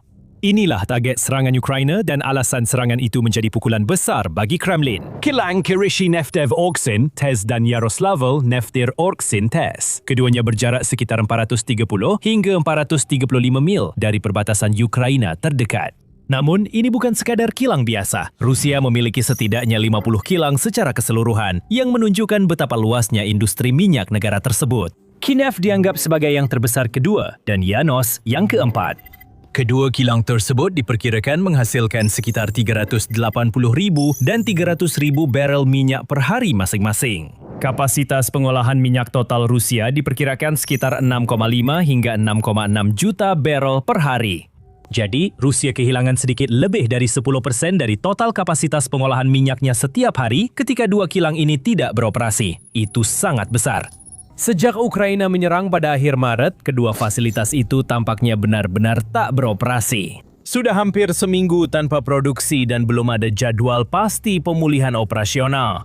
Ditambah lagi dengan serangan terhadap pusat ekspor minyak Primorsk dan Ust-Luga yang berada di dekatnya, Rusia kehilangan pendapatan besar dari ekspor minyak. Semua ini terjadi di waktu yang salah. Di seluruh dunia, harga minyak melonjak tajam akibat penutupan Selat Hormuz oleh Iran sebagai respon terhadap serangan dari Amerika Serikat dan Israel. Sekitar 20% perdagangan minyak dunia lewat selat ini dan penutupannya selama lebih dari sebulan telah menyebabkan apa yang disebut beberapa orang sebagai guncangan pasokan minyak terbesar dalam sejarah. Masalah ini sangat parah hingga Amerika Serikat sementara mencabut sanksi ekspor minyak Rusia dan Iran untuk menutupi kekurangan. Presiden Rusia Vladimir Putin sangat menantikan kemungkinan permintaan besar terhadap minyak Rusia untuk menutupi kekurangan tersebut, terutama dengan harga 2 hingga 3 kali lipat dari yang sebelumnya bisa didapatkan. Namun yang terjadi justru sebaliknya. Dengan harga saat ini, dia kehilangan sekitar 50 hingga 100 juta dolar per hari akibat serangan gabungan terhadap 2 kilang ini dan pusat-pusat pengiriman minyak yang mereka hasilkan. Itu pasti sangat menyakitkan. Namun, serangan ke KINEF dan Yanos lebih memusingkan karena kedua kilang ini tidak hanya memproduksi produk standar atau beberapa jenis bahan bakar saja. Mereka juga memproduksi sebagian besar minyak industri khusus Rusia, termasuk yang banyak digunakan oleh militer. Itu berarti jika Ukraina bisa menghentikan operasi mereka secara permanen, mesin perang Putin akan semakin melambat, bahkan bisa benar-benar berhenti total. Secara teknis, ada kilang ketiga yang menghasilkan minyak industri yang dibutuhkan militer Rusia agar tetap bergerak, yaitu kilang Lukoil Volgograd Neftepereiravodka di Volgograd. Dengan produksi 280.000 hingga 300.000 barel per hari, sekitar 5% dari total produksi kilang Rusia ini adalah kilang terbesar di distrik federal selatan Rusia. Namun, kilang itu juga telah berulang kali dihantam oleh Ukraina. Ukraina telah menyerang pabrik tersebut sebanyak 9 kali. Serangan terakhir pada malam 11 Februari merusak unit distilasi minyak mentah utama yang menyumbang sekitar 40% dari kapasitasnya sehingga memaksa penghentian operasi secara penuh. Hingga akhir Maret, fasilitas tersebut masih belum beroperasi dan belum ada jadwal dimulainya kembali yang diberikan. Jadi hampir tak ada kelegaan bagi Putin di situ. pabrik Volgograd menghususkan diri dalam pengolahan mendalam dengan hasil berupa bahan bakar diesel standar dan bensin, serta bahan bakar khusus seperti minyak tanah aviasi, minyak bakar, bitumen, dan pelumas. Banyak dari produk itu penting untuk militer Rusia. Jet tempur dan pembom strategis tak bisa terbang tanpa bahan bakar aviasi. Anda tidak bisa menjaga kendaraan lapis baja, sistem pertahanan udara bergerak, dan artileri berfungsi tanpa pelumas untuk bagian-bagian pentingnya. Bagi Putin, ini bukan hanya 2 kali lipat, tapi 3 kali lipat masalahnya. Sebagai kilang terbesar kedua di negara itu, Kiev memiliki sekitar 80 produk berbeda. Ini termasuk bensin motor, bahan bakar diesel, bahan bakar jet, minyak bakar, bitumen minyak bumi, gas minyak cair, aromatik dan pelarut minyak bumi, parafin minyak bumi, asam sulfat, belerang dan lainnya. Yang penting, pabrik ini juga memproduksi hampir semua jenis bahan bakar jet untuk penerbangan sipil maupun militer. Itu termasuk jenis bahan bakar aviasi TS1, T1, T1S, T2 dan RT. Yang paling sering digunakan adalah TS1 yang dianggap setara dengan jet E1 dari barat. Ini adalah bahan bakar jet kerosin standar yang dipakai di sebagian besar pesawat militer dan sipil Rusia. Bahan bakar ini terkenal karena performa baik di cuaca dingin dengan titik beku sangat rendah, minus 58 derajat Fahrenheit. RT, kadang disebut PT karena seperti itulah penulisannya dalam alfabet Cyrillic, adalah jenis TS1 dengan kualitas yang lebih tinggi. Bahan bakar ini kerap disebut bahan bakar Rusia terpadu untuk pesawat subsonik dan supersonik. RT adalah produk hasil hydrotreating dengan spesifikasi kualitas yang lebih tinggi dan digunakan oleh pesawat tempur supersonik seperti Su-30 untuk misi di mana bahan bakar bisa menjadi panas. Setiap hari, Kiev offline, Angkatan Udara Rusia kekurangan bahan bakar penting untuk menjaga pesawat tempur dan pembom tetap terbang. Cadangan bahan bakar khusus Rusia tidak diketahui, namun operasi di Ukraina memperlihatkan cadangan itu tidak akan bertahan lama. Namun, masalah Putin akibat Kiev yang sering offline tak hanya soal bahan bakar penerbangan. Kiev adalah satu-satunya kilang yang secara eksplisit diidentifikasi sebagai produsen minyak bahan bakar laut F5 dan F12 untuk Angkatan Laut Rusia. Minyak-minyak ini sangat penting untuk menjaga kapal-kapal laut besar seperti kapal induk bertenaga uap Laksamana Kuznetsov dan kapal perusak kelas Proyek 956 Sevremyun tetap beroperasi. Meskipun Kiev mungkin merupakan pabrik yang lebih besar dengan output 26% lebih tinggi dibandingkan Yanos, serangan Ukraina terhadap Yanos kemungkinan akan berdampak lebih besar bagi militer Rusia. Yanos adalah kilang strategis yang memasok bahan bakar ke distrik federal pusat Rusia, Moskow, dan memenuhi kebutuhan Kementerian Pertahanan Rusia. Namun, Yanos juga merupakan produsen utama Rusia untuk berbagai jenis minyak dan pelumas khusus dengan kapasitas pengolahan 15 juta ton minyak per tahun. Produk utamanya meliputi bensin motor, bahan bakar diesel, bahan bakar jet, minyak pemanas, bitumen untuk jalan, atap dan konstruksi, produk lilin parafin, hidrokarbon aromatik, serta oli dasar, oli kompresor, oli transmisi, dan oli industri. Yanos adalah satu-satunya produsen bahan bakar diesel Arktik khusus yang memenuhi standar unik Kementerian Pertahanan Rusia. Efektif hingga suhu minus 85 derajat Fahrenheit, bahan bakar ini mencapai performa suhu rendah ekstrim tanpa menggunakan aditif. Bahan bakar ini menggunakan penyulingan canggih seperti isodewaxing agar dapat digunakan di Arktik dan Antartika. Selain itu, minyak turbin, industri, kompresor serta oli dan pelumas transmisi yang diproduksi di Yanos banyak digunakan pada peralatan militer dan peralatan khusus. Begitu pula minyak dasar yang dipakai untuk produksi lanjutan pelumas dan oli bersifat khusus.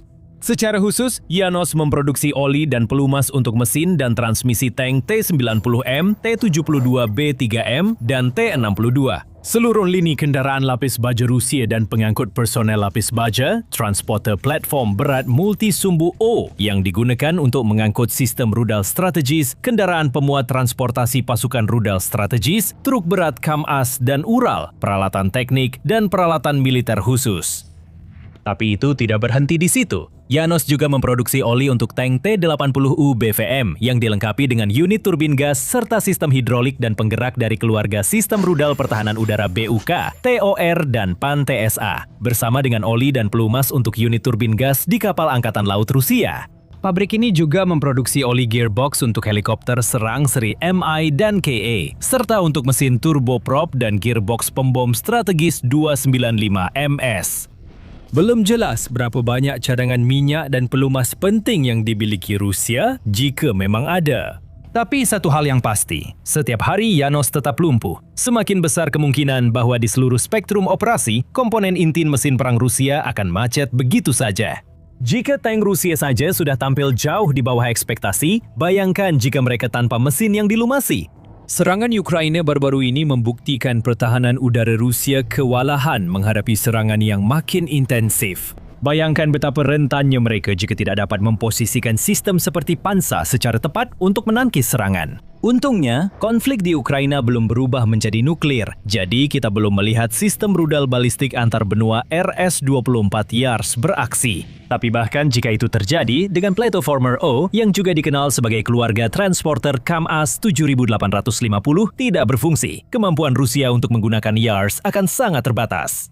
12X12 dan 16X16 dari Platoformer O berfungsi sebagai Transporter Erector Launcher atau TEL untuk RS-24 Yars. Jika anda bosan dengan berita yang berulang di semua sumber, anda berada di tempat yang tepat. Di acara militer ini kami membahas tajuk utama militer dan menjelaskan pentingnya. Jadi tekan tombol subscribe agar anda selalu mengikuti perkembangan terbaru. Sekarang, bukan hanya komponen nuklir Rusia yang berbasis darat saja yang terganggu akibat kilang Yanos yang tidak beroperasi dalam waktu lama. Komponen udara dari Triad juga semakin terancam setiap hari. Kilang tersebut tetap tidak beroperasi.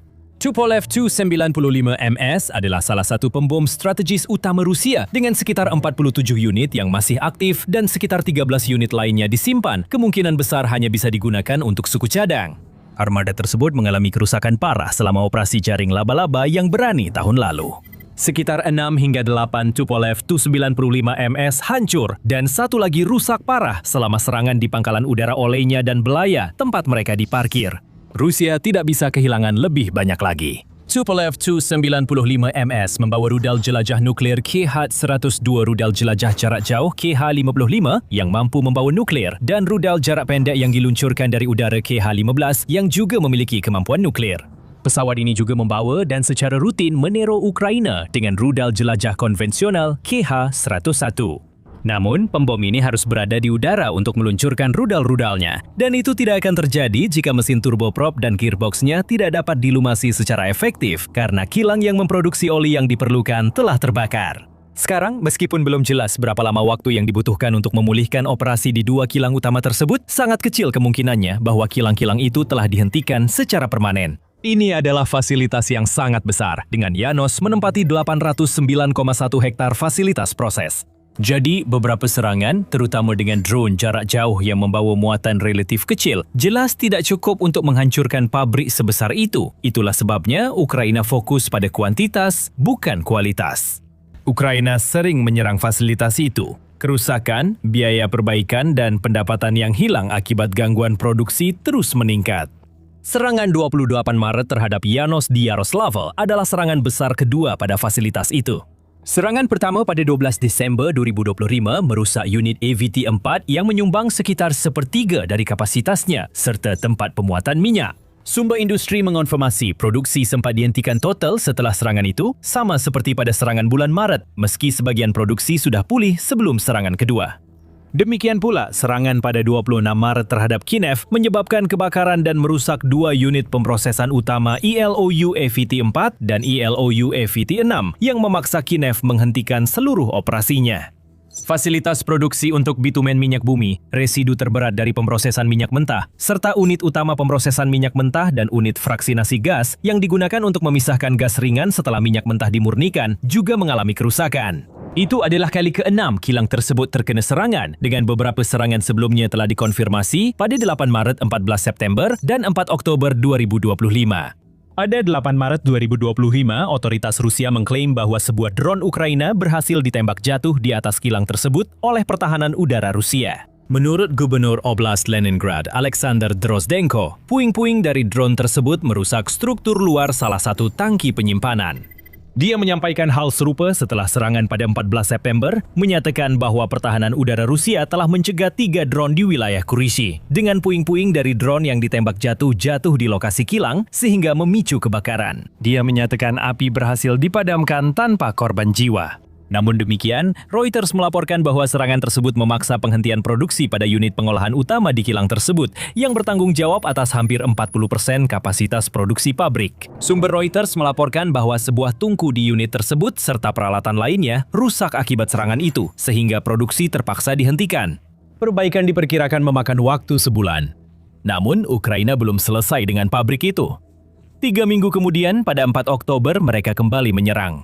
Drozdenko mengatakan pertahanan udara menembak jatuh 7 drone di atas Kurishi dan puing-puingnya menyebabkan kebakaran di zona industri yang berhasil dipadamkan. Drone-drone itu hampir pasti menargetkan kilang Kinev. Rekaman kebakaran besar menunjukkan bahwa kilang tersebut memang terkena, baik akibat serangan langsung atau puing-puing. Serangan Maret 2026 tampaknya menyebabkan kerusakan terparah pada fasilitas itu, dan Ukraina belum menunjukkan niat untuk berhenti. Mengapa mereka harus berhenti? Dua fasilitas itu dan kilang Volgograd adalah bagian penting menjaga mesin perang Rusia tetap berjalan dan terpelihara. Serangan rutin terhadap fasilitas-fasilitas ini melemahkan kemampuan Rusia untuk terus memproduksi peralatan khusus dan penting yang sepenuhnya diperlukan agar mereka dapat terus berperang. Serangan Ukraina juga tidak hanya menyasar fasilitas-fasilitas tersebut. Di wilayah Baltik saja, Ukraina menyerang banyak target lain yang mengganggu operasi militer dan sipil Rusia pada minggu yang sama, dengan serangan Kinev dan Yanos terbaru. Bandara Pulkovo, bandara terbesar kedua di Rusia dan bandara internasional utama yang melayani Saint Petersburg, terpaksa menangguhkan penerbangan untuk kesekian kalinya selama serangan 26 Maret. Malam sebelumnya, pada 24 dan 25 Maret, drone Ukraina menghantam kompleks pengolahan gas Novotek di pelabuhan Ust-Luga dengan Dinas Keamanan Ukraina dan pasukan operasi khusus sama-sama mengklaim bertanggung jawab. Operasi itu terjadi setelah serangan drone di terminal minyak Primorsk pada 22 dan 23 Maret, di mana sebuah depot bahan bakar dibakar.